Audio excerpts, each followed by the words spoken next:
আয় আল্লাহ অনেকে অনেক পেরেশানিতে আছে, এমন পেরেশানি আছে মুখ ফুটে বলতে পারে না, কাউকে বলার ভাষা নেই।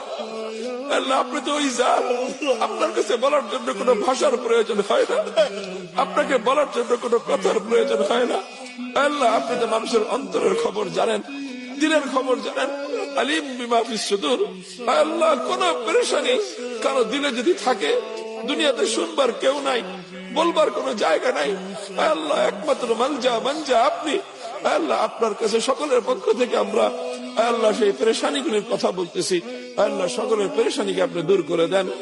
আল্লাহ আমাদের বাবা মা অনেকে কবরে শুয়ে আছে, আল্লাহ জানি না মমতাময়ী মা কেমন আছে, আল্লাহ জন্মদাতা বাবা কেমন আছে জানি না, আল্লাহ আল্লাহ বাবা মাকে কবরের মধ্যে শান্তিতে রাখেন।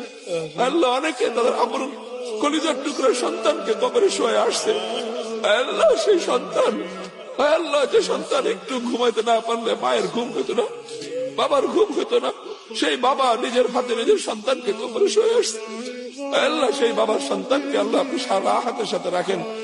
আল্লাহ এই ভূখণ্ডের জন্য অনেক মানুষ অনেক রক্ত দিয়েছে, অনেক চোখের অশ্রু দিয়েছে। আল্লাহ এই ভূখণ্ডের উপর শকুনের চোখ পড়েছে। আল্লাহ শত্রুর হাত থেকে, চক্রান্তকারীদের হাত থেকে আল্লাহ আমাদের দেশের প্রতি ইঞ্চি মাটিকে আপনি হেফাজত ফরমান।